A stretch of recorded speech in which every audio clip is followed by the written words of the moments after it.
Mohon maaf.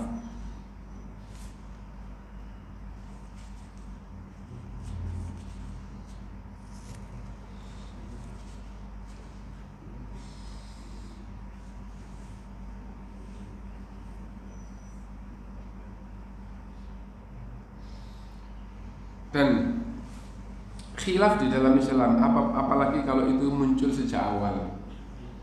Dan muncul sejak awal itu sejak generasi sahabat, tabi'in, tabi'ut tabi'in, generasi terbaik sudah muncul. Dan khilaf itu ada terus kuat. Masing-masing dari ulama ahlu sunnah yang berusaha mengembalikan syariat ini kepada Quran dan sunnah. Kalau kayak gitu itu secara umum tidak ada yang berhenti. Enggak ada yang berhenti maksudnya apa? Sampai sekarang terus khilaf itu tetap kuat. Nah, bagaimana yang dipilih? Tidak apa-apa ini milih A, ini milih B. Yang betul itu bukan pilihan, yang betul itu adalah dasar ilmu yang dia pahami, terus dia mengikuti atau dengan ilmu yang dia pahami yang mengikuti B. Adapun apabila digunakan untuk tahkim, maka keputusannya kembali kepada hakim. Ini kipasnya dimatikan. Kalau AC itu insya Allah masih nggak apa-apa, tapi kalau kipasnya langsung nyembur itu kayak ada debu, masuk, ikut nafas terus.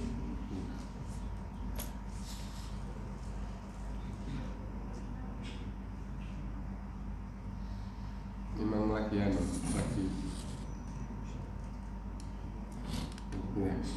Nah,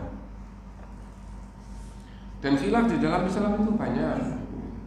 Khilaf dalam Islam itu banyak, di dalam ibadah ada, di dalam akhlak ada, dalam muamalah ada, dalam warisan ada, gitu.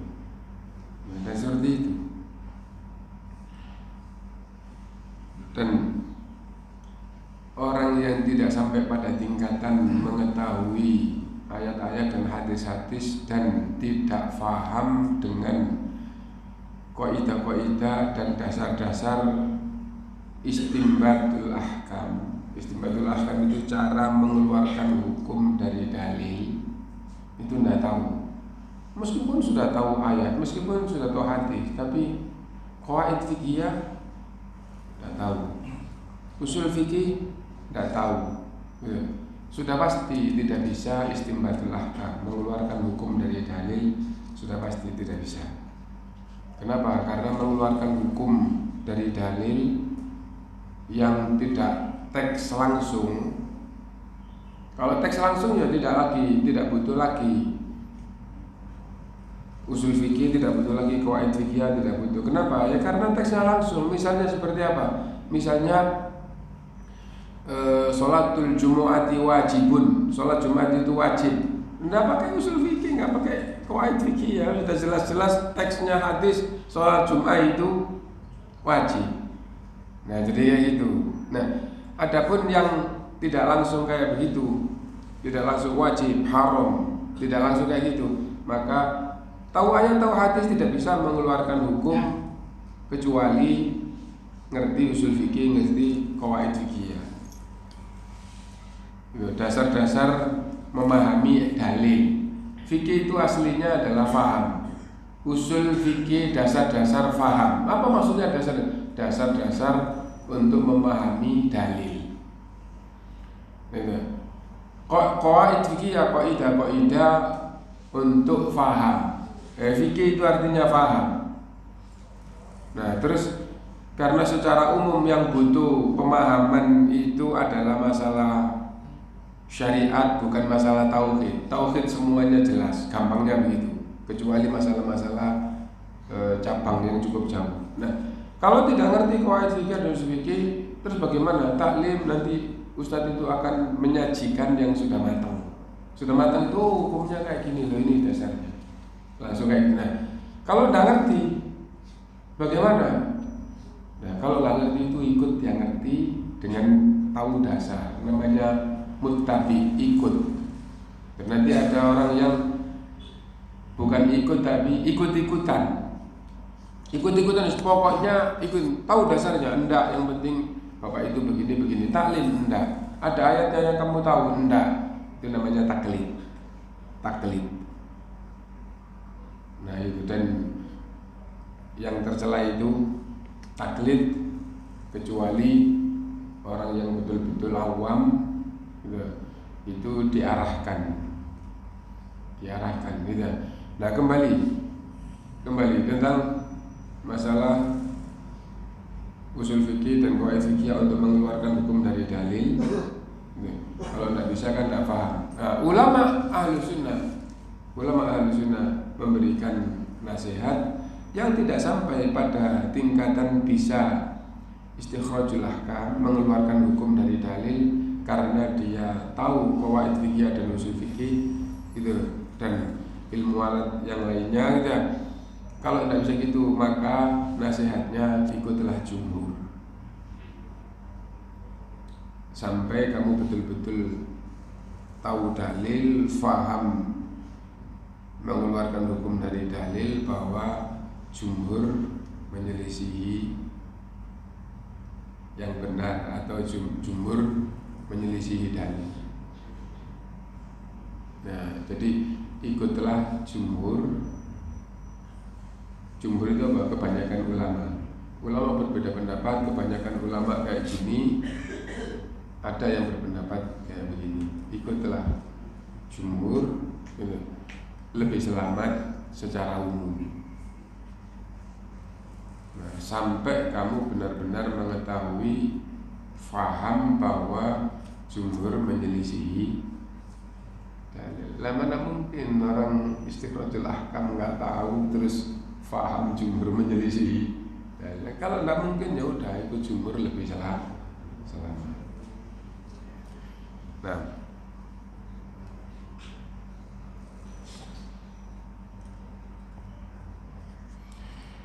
termasuk talak bid'ah adalah talak 3 sekaligus dalam satu majelis. Bal huwa la'bun bi kitabillah. Bahkan kalau orang itu faham, itu mengandung unsur mempermainkan ayat Allah,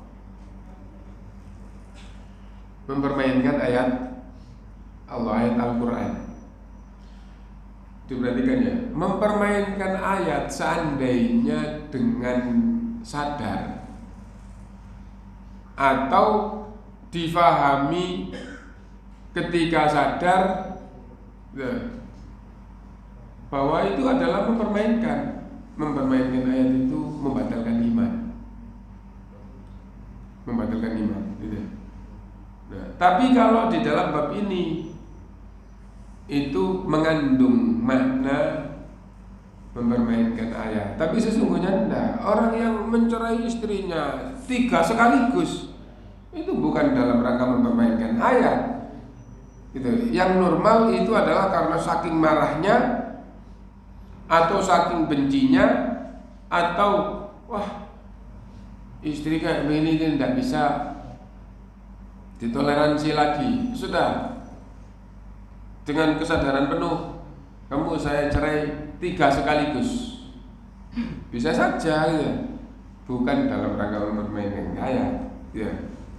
Nah, itu. Tapi kenapa kok dikatakan oleh sebagian atau beberapa ulama mempermainkan ayat? Karena ayat itu Allah berfirman at-talaqu marratani. Talak yang boleh dirujuk itu 2 kali. Antitolik, ada masa iddah untuk boleh rujuk ya. Habis itu rujuk, habis itu antitolik 2 kali masih boleh dirujuk. At-talaqu marratani, talak 2 kali. Fa imsakum bima'rufin, setelah dicerai 2 kali silahkan dirujuk, ditahan sebagai istri dengan baik. Au tasrihum bi ihsan, atau kalau kamu nggak mau rujuk, ya udah bisa dengan baik, tetap dengan baik, bisa tapi dengan baik. Setelah itu, fa in talaqaha, kalau ternyata setelah itu dicerai lagi, Nah, ini fala takhillu lahu hatta tankiha zawjan ghairah. Tidak boleh dirujuk karena sudah nikah sampai wanita itu dinikah oleh laki-laki lain. Lah, aturan Allah atau firman Allah, cerai dulu kayak gitu. Cerai pertama rujuk, cerai kedua, terus ini cerai, kamu saya cerai tiga. Apa enggak mempermainkan ayat Allah? Nah, itu dasar pemikiran ulama yang mengatakan bahwa cerai 3 kali itu di sini dikatakan bahkan lakbun bi kitabillah mempermainkan ayat Allah gitu. Nah, artinya yang penuh adab adalah mengandung makna mempermainkan ayat Allah. Ya, adapun dipastikan orang yang kayak gini itu mempermainkan ayat Allah enggak. Bagaimana mungkin? Di zaman Khalifah Umar radhiyallahu an sampai ditetapkan terus dikatakan mempermainkan ayat Allah. Nah, padahal mempermainkan ayat Allah itu membatalkan iman. Ya, tapi dari sisi makna, seandainya dengan penuh kesadaran dan tahu, nah, itu mengandung makna seperti itu. Nah, kalau mengandung makna seperti itu, semua kemaksiatan itu mengandung makna mempermainkan ayat Allah SWT.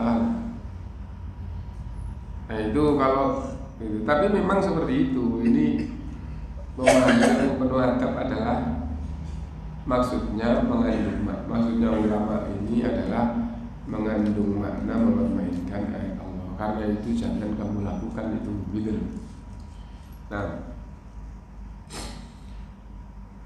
waqad amdha Umaru talaq wa thalathan fi majlisin wahid.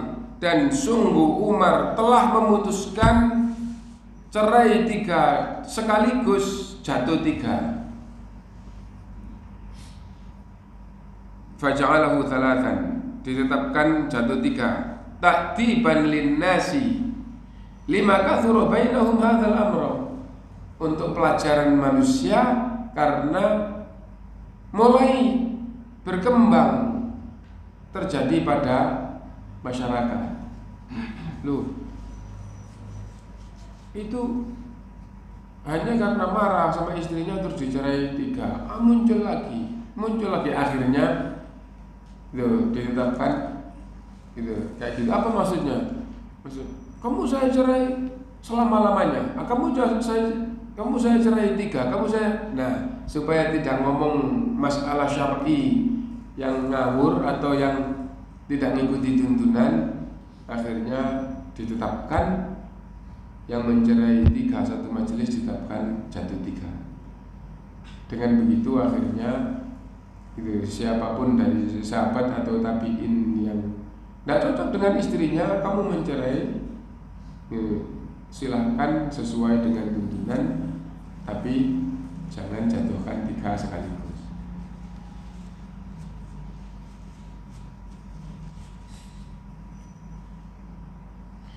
Wa in kana hadha talaq kana yahsibu wahidatan ala ahdin Nabi sallallahu alaihi wasallam wa Abi Bakr. Meskipun talak semisal dengan ini atau seperti ini telah berlalu di zaman Nabi, di zaman Abu Bakar hanya dijatuhkan 1. Ya. Mengisyaratkan di zaman Nabi pun pernah terjadi, di zaman Abu Bakar pun pernah terjadi, dan hanya diputuskan jatuh 1. Ya. Wa juz'un min khilafati Umar kama thabata fil athar. Dan di awal-awal kekhalifahan Umar juga masih jatuh 1. Tapi setelah itu diputuskan oleh khalifah jatuh 3. Sebagaimana riwayat yang ada dari mereka. Intinya bahwa adab yang ke-12, jauhi mencerai istri dengan cara yang bid'ah. Jauhi mencerai istri dengan cara yang bid'ah. Al-adabu tsalitsa asyar, yang ke-13, al-ihsanu fit thalaq, baik dalam mencerai. Cerai kok baik? Cerai ya? Nah, itu kan orang yang tidak ngaji gitu ya. Allah berfirman cerai dengan baik. Coba, tatkala istri-istri Rasulullah SAW itu menanyakan tentang rizki kepada Rasulullah, loh harusnya Rasulullah kan rezekinya banyak lah, kenapa hidup rumah tangganya kok harus dengan penuh kesabaran, kesederhanaan, bahkan dibandingkan dengan orang lain bisa jadi termasuk tergolong yang seperti orang miskin, padahal rezekinya banyak. Kenapa? Yang penting keluarganya bisa hidup, ridho dan sabar, maka rezeki itu untuk yang lain supaya yang lain agamanya baik. Kamu diuji kayak gitu, ini loh, dan taatlah kepada Allah. Ini seolah-olah seperti, dan memang seperti itu hidup Nabi. Ini. Siapa sahabat? Siapa sahabat yang rumah tangga terus tidak cuma sekali, 2 bulan tidak pernah ada yang dimasak? Terheran para sahabat dengan kehidupan Rasulullah dan keluarganya. Kok bisa gitu? Nah itu. Nah sekali waktu istri-istri Rasulullah itu menanyakan rezeki. Kenapa? Harusnya kan Rasulullah SAW rezekinya banyak. Turun ayat, ya ayuhan nabiyyu qul li azwajika, wahai Nabi, katakan pada istri-istrimu, in kuntunna turidnal hayatad dunya wa zinataha, kalau yang kalian inginkan itu dunia dan perhiasan dan kesenangan dunia, fata'alaina, kemari, umatti'kunna wa usarrihkunna sarahan jamila, kami beri yang menyenangkan, rezeki banyak, kami beri yang menyenangkan. Gitu. Apa yang menyenangkanmu? Kamu kepingin sekian, kami beri. Setelah itu kami cerai dengan cerai yang baik. Loh, yang baik, dicerai bukan dicerai dengan cerai, dicerai yang baik. Jadi cerai yang baik. Yang dimaksud dengan ayat itu cerai yang baik ini, rezeki banyak, harta banyak, dan setelah itu kamu saya cerai tidak jadi istri Nabi lagi. Maksudnya ayat itu gitu. Nah itu baik apa enggak? Kamu jadi sahabiah biasa, kalau kamu jadi wanita yang takwa, kamu nanti juga masuk surga. Enggak ada tercela di sini. Di sini tidak ada yang tercela. Kamu saya cerai dengan cerai yang baik. Nah kalau kamu sudah tidak jadi istri Nabi, kamu nanti jadilah wanita yang bertakwa, kamu nanti juga jadi ahli surga, dimasukkan surga oleh Allah. Allah tidak menzalimi manusia sedikit pun. Nah itu. Dan kamu bersenang-senang, yang penting halal, tidak dosa, harta banyak, kan itu ya. Nah itu. Lah enak. Ya enak. Lah terus kalau jadi istri Nabi, harus jadi teladan, yang berusaha jadi wanita yang sempurna, jadi teladan dalam urusan dunia itu, ridho apa adanya, pikiran itu adalah agama, pikiran itu adalah akhirat, dan nanti di akhirat kamu menjadi wanita yang paling beruntung. Nah karena itu kelanjutan ayatnya, fa in kuntunna turidnallaha wa rasulahu wad daral akhirah, kalau yang kalian inginkan wahai istri-istri Allah, Rasulnya, dan negeri akhirat, fa innallaha anta fa innallaha wa in kuntunna turidnallaha wa rasulahu wad daral akhirata fa innallaha a'adda ajran 'azima. Ada satu kalimat ayat itu yang tidak ajran 'azima, Allah sungguh telah mendapat pahala yang sangat agung. Nah jadi ya gitu. Nah adapun Adapun kaitannya dengan bab kita di sini yang ke-13 adalah cerai dengan baik. Loh, kenapa kok cerai? Tidak apa-apa, yang laki-laki semoga dengan bisa menjadi lebih takwa kepada Allah, dan yang perempuan setelah bisa juga semoga menjadi lebih takwa kepada Allah. Nah itu, jadi cerai tidak dalam rangka kerusakan atau merusak satu kepada yang lainnya, tapi cerai demi masing-masing mendapatkan kebaikan di sisi Allah. Itu. Nah,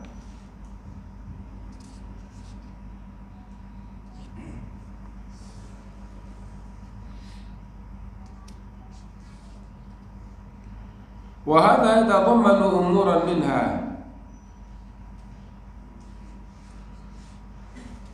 Dan cara yang baik mengandung beberapa perkara. Yang pertama, at-talaqu lil iddah allati syara'aha Allah Ta'ala kama sabaq. Mencerai pada waktu yang dibenarkan oleh Allah seperti yang lalu, itu masuk di dalam pembahasan cerai yang baik. Nah, apa waktunya? Yaitu waktu istri hamil atau dalam keadaan suci belum digauli.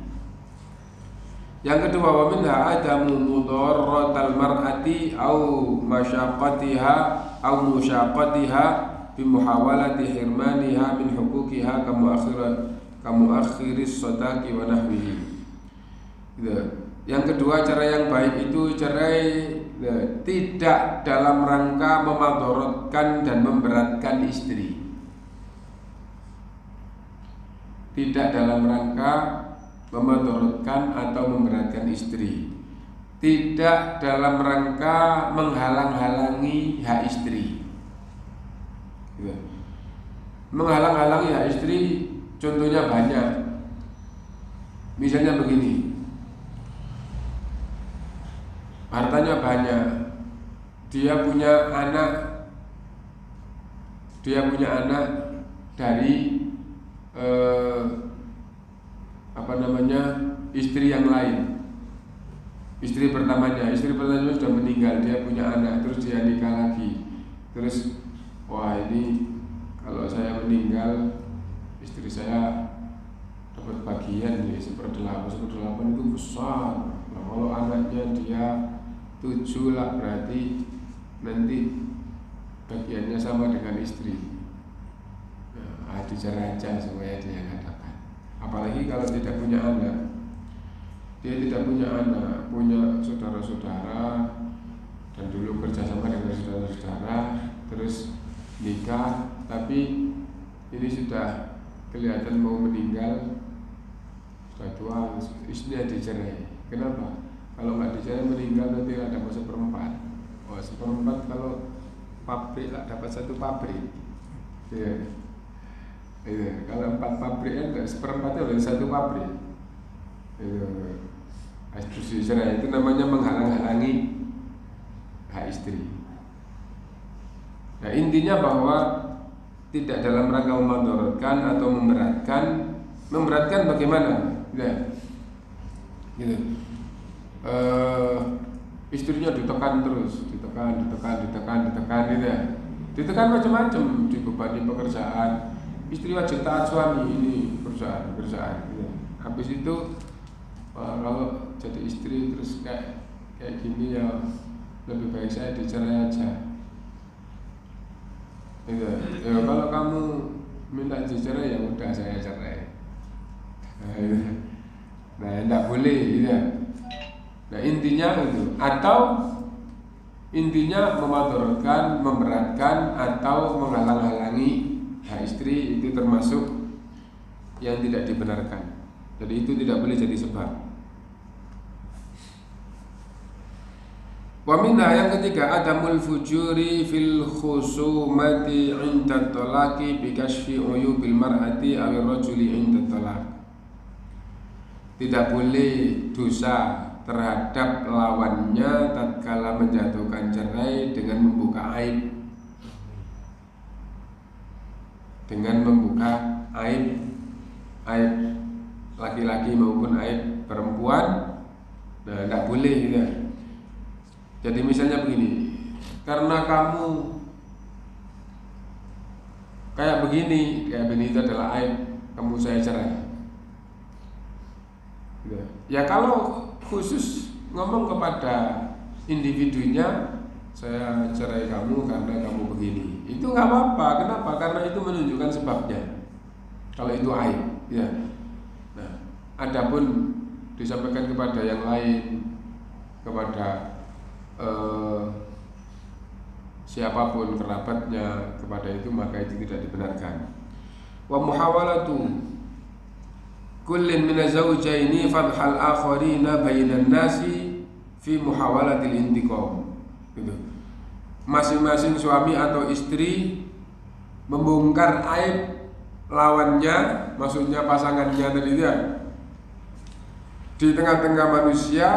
Kenapa? Karena ingin membalas dendam. Atau tabriatin nafsi, mengungkap aibnya yang lain. Kenapa? Supaya dirinya seolah-olah bebas dan baik. Gitu. Wa tabriril khilaf, dan untuk menutupi perselisihan antara keduanya. Wa nahwi dzalika, dan semisalnya semua itu tidak boleh. Fa amsikuhunna bima'ruf au fariquhunna bima'ruf. Wahai suami, kamu kepingin rujuk, rujuklah dengan baik. Kamu kepingin cerai, cerailah dengan baik. Tidak boleh ditahan, tidak dalam rangka kebaikan, dan juga tidak boleh dicerai tidak dalam rangka kebaikan. Kamu rujuk, kenapa? Demi kebaikan. Kamu cerai, kenapa? Demi kebaikan. Lakukanlah semuanya demi kebaikan. Bal rawa Anal Hasan bin Ali kana idza talaqa imra'atan a'taha surratan fiha al-katsiru minal mal. Bahkan ada riwayat Hasan bin Ali, Hasan cucu Rasulullah SAW, anaknya Ali radhiyallahu an. Ya. Kana idza talaqa imra'atan, apabila mencerai istri, a'taha surratan fiha al-katsiru minal mal, ia memberikan satu bungkus isinya banyak harta, satu bungkus gitu. Sorroh itu Bapak ngerti sak dari kain. Sak itu biasanya kan dari kayak plastik gitu ya. Ini sak dari kain. Burung bantalnya orang kampung ya, dulu banyak dibuat dari saknya tepung ya. Nah terus bagian atasnya dikasih tali, diisi uang, terus ditarik ya.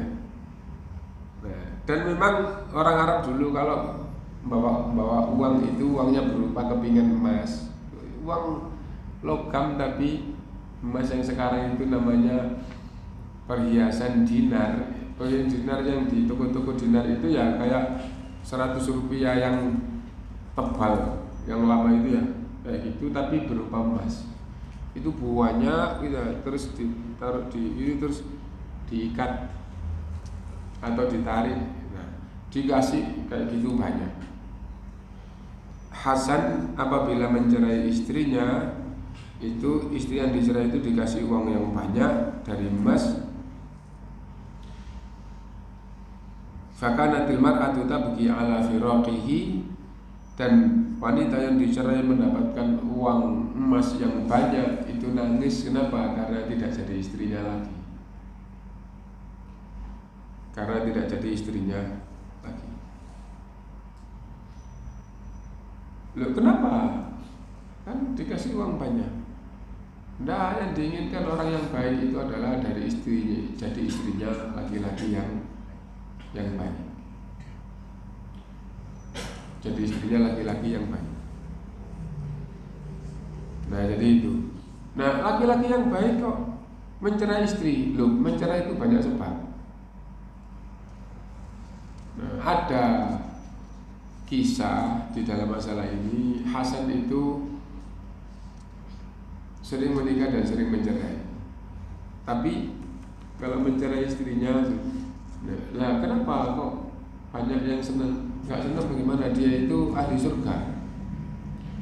Rasulullah SAW itu imam ahli surga, penghulu ahli surga. Gitu. Ali radhiyallahu anhu itu sepupu Rasulullah SAW dan itu khulafaur rasyidin dan itu ahli surga. Dan Ali radhiyallahu anhu punya anak Hasan dan Husain dan dua-duanya itu sayyida syabab ahli jannah. Dua-duanya itu pemimpin pemuda ahli surga. Dan kalau orang itu imannya benar, ibadahnya benar, maka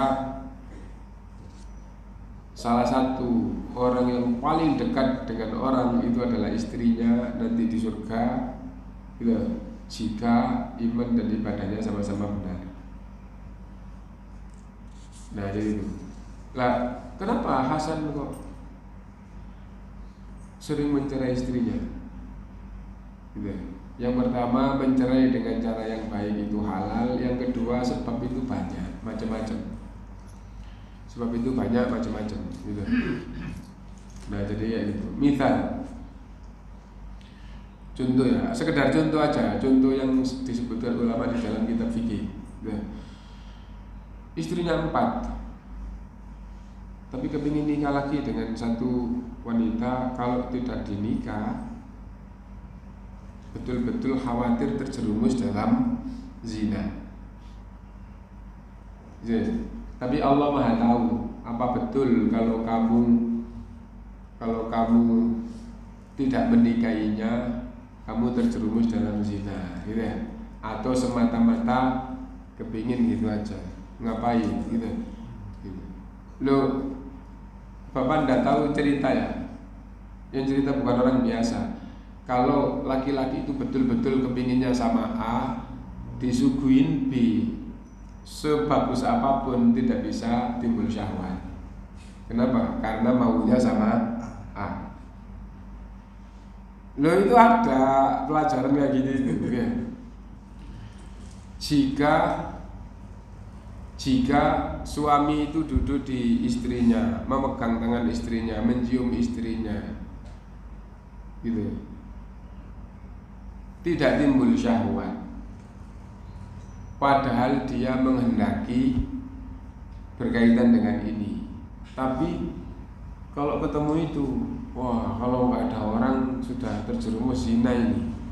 Nanti perjalanan, wah, ketemu itu lagi. Kalau tidak ada orang, kalau dia nggak digandeng bapaknya atau saudaranya, terjerumus dalam zina ini, dan seterusnya. Ya udah dinikah, tidak bisa nikah dua, apapun sebabnya. Ya. Misalnya kalau saya nikah dua, yang satu nggak bisa makan nanti. Misalnya gitu ya. Satu-satunya ya cuman kalau nggak itu ya ini. Kalau ini duduk sama dia tidak timbul syahwat, padahal hajatnya tinggi. Kenapa? Karena pikirannya dengan itu di dalam Islam boleh ini dicerai untuk menikah dengan itu. Ulama zalimi ada sebab yang dibenarkan. Kenapa? Karena kalau enggak, kamu nanti ada kesempatan kamu betul-betul nanti zina. Kalau kamu sampai zina, enggak jatuh yang hancur, semuanya hancur dunia akhirat. Nanti akhirnya dia jadi gitu, istrinya laki-laki yang zina. Nanti akhirnya ini terjerumus dalam perbuatan keji. Nanti wanita itu, loh, jadi kayak gitu. Nah, jadi karena itu kalau dengan jujur, maka itu dibenarkan. Punya hajat dengan lain jenis, terus jujur di istrinya tidak bisa timbul. Gitu. Tapi kalau sama itu wah, ya udah didobel kalau belum 4. Lah kalau sudah 4, nah itu contoh. Bahkan punya istri 4 itu boleh di dalam Islam. Ya, kalau betul-betul kondisinya kayak gitu itu boleh. Petunjuk Islam bagaimana? Petunjuk Islam secara umum nggak kayak gitu. Kalau kamu melihat wanita, ini hadis Rasul. Kalau kamu melihat wanita dan kamu betul-betul tertarik kepadanya, segeralah pulang, datangi istrimu. Sesungguhnya yang dia miliki dimiliki istrimu. Kalau kamu sudah datangi, sudah selesai. Nah, jadi kayak gitu. Dan ada ulama jadi hakim. Datang kasusnya laki sama perempuan. Perempuannya cantik, wah, kasus rumah tangga. Wanitanya sangat menarik. Ya. sangat. Dan ini ulama dan ini hakim syar'i. Gitu. Kasusnya kasus masalah rumah tangga. Yang wanita menarik, berarti nggak pakai cadar, gitu ya. Akhirnya berhenti, ditunda. Gitu. Istighfar kepada Allah, terus segera pulang mendatangi istrinya. Setelah itu terus ditunda, waktunya ditunda. Katakanlah ini dari saya, katakanlah asalnya pagi terus nanti sore, gitu ya. Nanti sore. Nah itu. Akhirnya pulang mendatangi istrinya, setelah balik lagi wanita dan laki-laki itu di hadapan saya seperti batu. Apa maksudnya? Tidak ada orang yang timbul syahwat gara-gara melihat batu. Gitu. Masalahmu begini, akhirnya bisa diputuskan dengan jiwa yang tenang. Nah, jadi kayak gitu. Yang diambil pelajaran bahwa kalau timbul syahwat datangi istri, maka orang lain itu gampang dipalingkan dari dirinya. Nah, tapi ada kasus-kasus tertentu yang ketemu istri gugur syahwatnya, gitu, melihat orang tertentu itu harus betul-betul bertahan atau menjauh. Nah, itu ada. Nah, jadi ya itu. Bahkan bapak-bapak dengar apa enggak, wallahu a'lam, termasuk yang dipuji adalah di tahun 1100 Hijriah Kerajaan Saud itu sangat kecil. Kerajaan Saud itu sangat kecil. Sangat kecil. Gitu. Enggak sampai gampangnya kayak kerajaan di Jawa dulu kisahnya kan, di Kediri ada kerajaan ini, ada kerajaan ini. Di Surabaya ada kerajaan, ada Erlangga, kecil-kecil gitu. Dan itu kerajaan. Nah, setelah dakwah itu masuk, terus akhirnya dasarnya adalah Islam, pasukannya, ruhnya adalah jihad, syariat yang ditegakkan, terus akhirnya dikembangkan. Negara itu gabung, negara itu nggak mau gabung, itu syariat Islam tidak mau perang, akhirnya jadi syariat Islam. Itu negara yang akhirnya jadi Saudi, akhirnya di kerajaan Saudi ini, dasar Islam. Nah, terus ada kisah gitu. Dari kerajaan-kerajaan yang akhirnya gabung itu, supaya mereka tetap mulia, tidak dinilai sebagai bawahan. Kenapa? Karena kalau gabung kan otomatis nggak jadi raja lagi, rajanya. Gitu. Padahal kerajaan itu jangan dikira kerajaan itu seperti orang punya harta. Gitu. Raja dengan wilayahnya itu lebih tinggi daripada bapak dengan harta bapak. Ini kan hartaku. Kalau kerajaan itu lebih daripada itu. Bahkan ya, yang umum ya, raja tidak punya anak laki-laki kecuali anak di bawah umur belum balik, tetap dinobatkan jadi raja. Loh, kenapa panglimanya tidak ambil alih? Nah, kenapa? Ini keturunan raja. Begitu kerajaan. Tidak gampang urusan kerajaan ini. Orang jenderal kayak apapun menghormat, membungkuk, taat pada raja yang tidak ngerti apa-apa. Maksudnya tidak ngerti apa-apa itu yang belum balik tadi itu. Kenapa bapaknya raja yang meninggal? Memang begitu jiwa kerajaan. Dan kerajaan itu aturan kenegaraan yang paling dekat dengan Islam, yang paling dekat dengan Islam. Dan demokrasi itu yang paling diantara yang paling jauh dengan Islam. Nah, jadi itu. Nah, kalau jelek sama saja demokrasi. Kalau jelek ya jauh dari Islam. Yang dibahas adalah yang positif. Nah, yang baik-baiknya kerajaan dengan baiknya demokrasi itu yang dekat dengan Islam adalah kerajaan. Itu. Nah, akhirnya tambah besar, terus banyak wanita yang dari raja, dari keluarga raja itu dinikah, akhirnya tetap menjadi bangsawan. Loh, kan banyak kerajaan-kerajaan yang akhirnya masuk. Akhirnya punya anak, sudah punya anak, dicerai untuk apa? Menikah dengan yang di sana. Ya, menikah dengan di sana untuk apa? Untuk menyatukan. Akhirnya jadi betul-betul ada riwayat seperti itu. Dan nikahnya tidak dalam rangka senang dengan semata-mata senang dengan wanita, tapi untuk apa? Untuk menguatkan bahwa kerajaan ini supaya besar dan dasarnya adalah Islam. Syiarnya tauhid, Islam ditegakkan. Nah, dan Indonesia merdeka, tidak lama terus membuat Undang-Undang Dasar Republik Indonesia, akhirnya jadi pegangan meskipun ada yang nilai positif, ada yang nilai kurang, ada yang nilai negatif. Yang penting itu kan, tapi kan intinya ada Undang-Undang Dasar Negara Republik Indonesia kan gitu toh ya. Dari 1945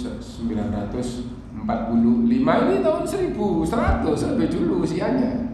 Ini 1900. Kalau 1001 Hijriah itu kira-kira 1600 Hijriah, 1600 sekian Hijriah. Berarti kan 300 tahun lebih dulu. Ya, 300. Nah, tidak buat undang-undang. Semua negara Saudi tidak buat undang-undang. Semua negara punya undang-undang, sampai sekarang Saudi tidak punya undang-undang. Nah terus kalau gitu undang-undangnya pakai apa? Yang berkaitan dengan undang-undang Quran dan Sunnah, ikut Quran dan Sunnah, ulama yang duduk untuk hakimnya dari ulama. Ada kasus undang-undang Saudi nomor sekian, ayat pasal sekian, tidak ada. Indonesia berdasarkan dengan undang-undang ini, pasal ini tahun sekian, kan gitu kan ya. Saudi tidak kembali ke Quran dan Sunnah. Sempurna tidak ada yang sempurna. Tapi kalau kembali kepada Quran paling tidak, ya, itu adalah dasarnya. Adapun sempurna, tidak ada manusia sempurna. Rasulullah SAW adalah manusia yang sempurna. Nah, jadi ya itu. Maksud saya tadi kenapa Pak cerita itu bahwa menikah dengan berbagai itu, ini dicerai, sudah punya anak, akhirnya itu anaknya raja. Jadi dulu asalnya kerajaan, setelah itu gabung jadi satu, terus raja yang sekarang ini juga punya anak di situ. Jadi itu sesungguhnya dulunya raja dan juga jadi anak Raja Saudi. Nah, jadi ya itu demi kesatuan seperti itu. Akhirnya terjadi sampai sekarang ini, dan mudah-mudahan Allah SWT terus memberikan kebaikan dan keberkahannya untuk umat Islam. Kenapa? Karena umat Islam di seluruh dunia semuanya, nah itu mendapatkan, ya tidak berarti per orang, tapi semua negara di dunia ini mendapatkan kebaikan dari Saudi, entah di berupa bantuan apa, entah dan seperti itu. Nah,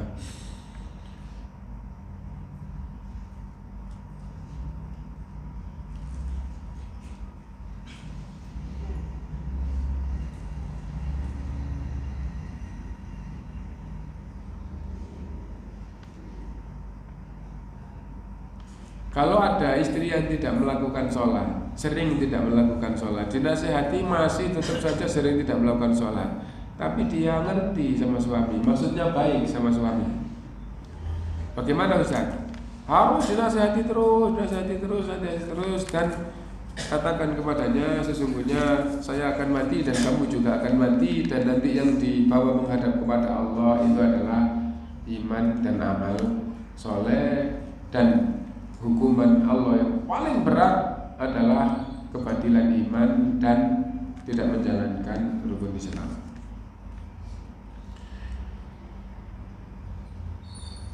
Insya Allah paham ya jawabannya. Jadi istri yang sering tidak sholat, dinasihati masih tetap sering tidak sholat, dinasihati terus tapi tetap masih sering tidak sholat. Nah, ini tapi istri itu ngerti sama suami, maksudnya baik sama suami, ya. Istri baik sama suami baik dalam pandangan masyarakat kehidupan manusia apa? Oh, nurut sama suaminya, kerjakan urusan rumah tangga dengan baik, pakaian suaminya disiapkan, makanya disiapkan, pokoknya istri yang baik. Tapi dia sering dinasihati terus, dan termasuk bentuk nasihat adalah sampaikan kepadanya bahwa saya akan mati, kamu baik sama saya akan mati, dan kamu juga akan mati. Dan setelah mati di hadapan Allah, bekal yang paling bagus adalah benarnya iman dan ketaatan kepada Allah, dan hukuman Allah yang paling berat adalah penyimpangan iman dan meninggalkan rukun Islam. Nah, karena itu takutlah kepada Allah, karena kamu tidak menjalankan kewajiban yang itu termasuk hukuman yang paling besar di hadapan Allah. Perceraian kalau belum diketok palu sama hakim, katanya belum cerai. Kalau tidak dikasih nafkah selama 3 bulan berturut-turut, apakah sudah disebut cerai? Jadi di dalam Islam, rumah tangga itu kalau suami berkata kepada istrinya, kamu saya cerai, itu sudah jatuh cerai. Adapun di pengadilan urusan ketok diputuskan atau tidak diputuskan, dilaporkan, dikasih waktu itu semata-mata administrasi negara, supaya negara ini teratur,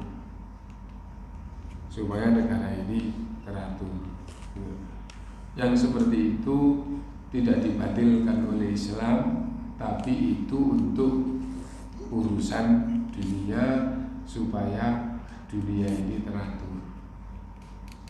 Ya. Adapun hukum di hadapan Allah itu tidak dikaitkan dengan urusan kenegaraan seperti itu. Nah, karena itu maka patokannya itu. Yang kedua, kalau tidak diberi nafkah 3 bulan berturut-turut, gitu.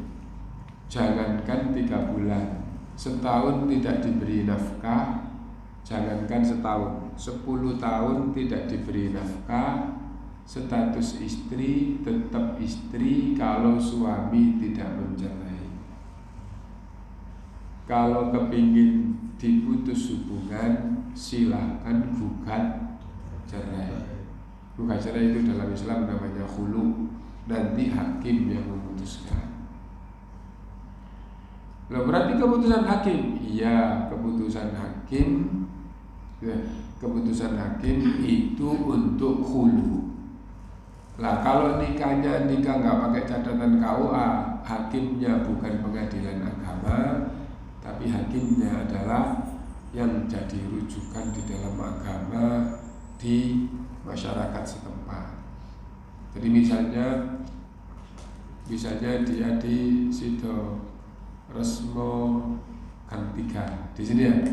Terus di sini itu ada ustadz yang masyarakat sini jadi rujukan. Pokoknya masyarakat sini agamanya yang ikut bapak itu, misalnya gitu ya.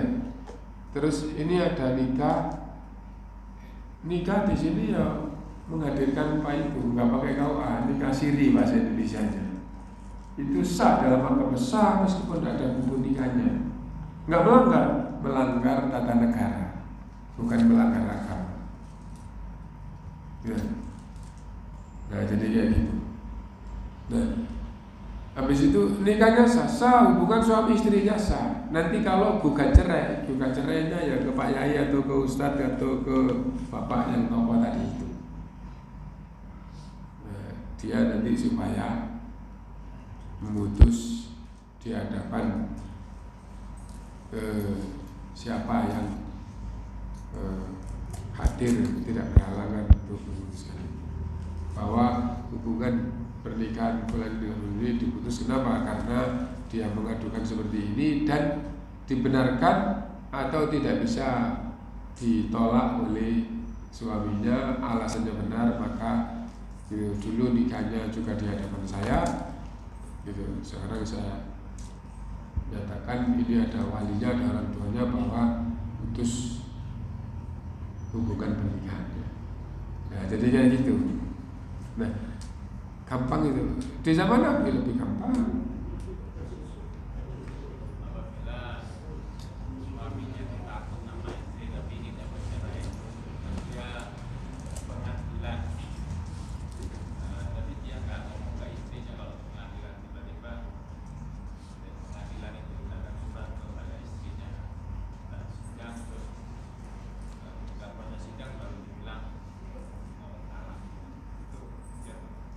Jatuh. Dari sisi prosesnya jatuh. Kalau memang alasannya dibenarkan oleh agama, dalam agama nggak dosa. Dalam agama nggak dosa. Seandainya gitu ya, nggak datang ke pengadilan terus istrinya sedang tidak ada, nulis istriku kamu saya cerai atau saya jatuhkan, itu jatuh ya. Nah itu seandainya tidak ada siapapun di dalam kamar sendirian, dia ngomong istriku kamu saya cerai, itu jatuh cerai. Tapi karena dia tidak menyampaikan ke siapapun, maka jatuh di hadapanmu. Kalau sampai kamu menggauli istrimu, berarti kamu rujuk. Di dalam Islam seperti itu. Istrinya harus dikasih tahu. Kenapa? Dia kan belum tahu. Sudah saya jatuhkan cerai kamu satu, saya sekarang belum merujuk atau saya sekarang sudah rujuk. Dikasih tahu. Itu supaya itu tidak hanya urusan pribadi. Nah, jadi suami menjatuhkan cerai itu cukup dengan dijatuhkan jatuh. Ya. Adapun istri itu tidak punya hak mencerai. Istri itu kalau ingin memutus hubungan suami istri, satu-satunya cara adalah gugat cerai. Gugatnya ke siapa? Ke hakim. Kalau nikahnya resmi pakai negara dibenarkan oleh Islam, cara gugatnya adalah ke pengadilan agama. Apabila nikahnya nikah siri, gugatnya adalah kepada itu siapa yang diterima suaranya di masyarakat setempat. Nah, jadi kenapa? Karena rumah tangganya itu di masyarakat situ. Wallahu a'lam. Subhanakallahumma wa bihamdika asyhadu an la ilaha illa anta astaghfiruka